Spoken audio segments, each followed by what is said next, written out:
নমস্কাৰ বন্ধু বান্ধৱীসকল। আজি মই বহুত দিনৰ মূৰত পাৰ মাংস বনাব ওলাইছোঁ। মানুহজনৰ গাটো বেয়া, চৰ্দি আৰু জ্বৰ হৈ আছে। সেইকাৰণে ভাবিলোঁ জলকীয়া আৰু জালুক দি জ্বলাকৈ পাৰ মাংস বনাই খুৱাওঁ।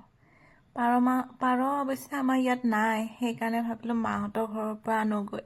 আজি মাহঁতৰ ঘৰৰ পৰা লৈ আহিলোঁ পাৰ, এতিয়া বনাই আছোঁ। একদম চিম্পুলকৈ বনাইছোঁ। ইয়াতে তেজপাত দিছোঁ আৰু পিঁয়াজ, আদা, নহৰু, তেনেকৈ একদম চিম্পুলকৈ, আৰু জলকীয়া আৰু জালুক দিম বেছিকৈ। একদম চিম্পুল আৰু আপোনালোকে চাই থাকক মইনো কেনেকৈ বনাওঁ পাৰ মাংস। এয়া লৰাই আছোঁ মই, আৰু মানুহজনে কিবা কৈ আছে, মই হাঁহি হাঁহি উত্তৰ দি আছোঁ। এয়া পাৰ মাংস দিলোঁ, দি কেনে এতিয়া অলপমান লৰাই দিছোঁ। আৰু আপোনালোকে নাহাঁহিব দেই, মই একদম কথা ক'ব তেনেকৈ নাজানো, আৰু বনাবও মই নাজানো বাৰু ভালকৈ। এতিয়া শিকি আছোঁ লাহে লাহে।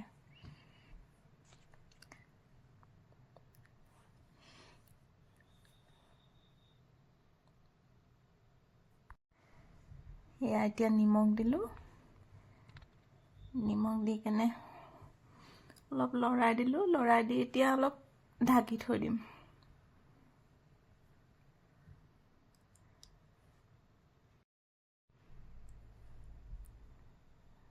অলপ লৰাই আছোঁ। এতিয়া লাহেকৈ অলপ আদা নহৰু পেষ্ট দিছোঁ, অলপমান দিছোঁ আৰু বেছিকৈ দিয়া নাই। য'ত এতিয়া হালধি দিলোঁ। আজি মাংসখিনি ঔষধ হিচাপেহে বনাইছোঁ দেই, সেইকাৰণে একদম চিম্পুল। আদা, নহৰু, জলকীয়া আৰু জালুক।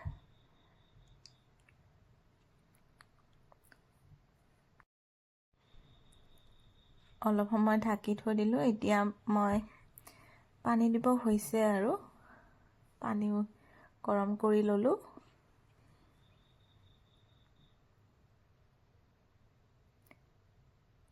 এতিয়া দিবলৈ হৈছে আৰু পানী।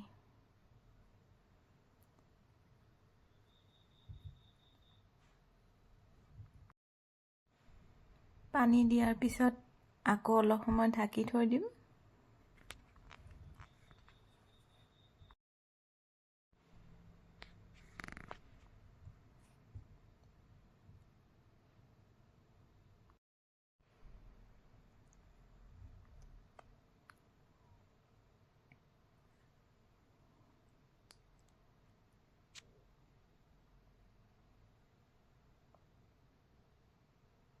মোৰ যে মাংস বনালে যে পানী দিব মোৰ বেয়া লাগে, কিয় জানো মোৰ বেয়া লাগে।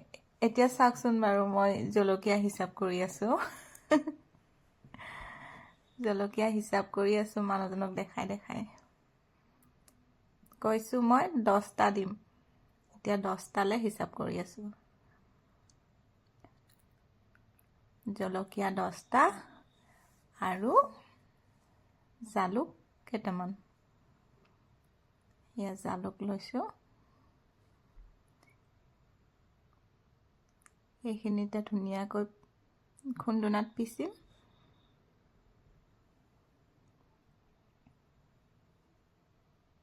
নাজানো আৰু মই খাব পাৰিম নে নোৱাৰোঁ। চবেই খাব পাৰিব, কিন্তু মোৰহে টান হ'ব অলপ খোৱা। মই জলকীয়া বেছি নাখাওঁ যে, হ'লেও মানুহজনৰ কাৰণে দিছোঁ। আৰু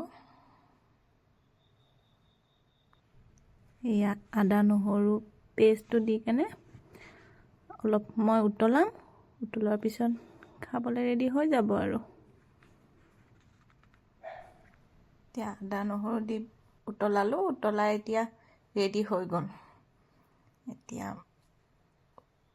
উলিয়াইছোঁ। খাবলৈ কিন্তু ভাল হৈছে, জ্বলাটো হৈছে বাৰু, খাবলৈ সোৱাদ হোৱা বুলি কৈছে, কিন্তু মইহে খাব নোৱাৰিলোঁ। মই বেছি জ্বলা খাব নোৱাৰোঁ যে।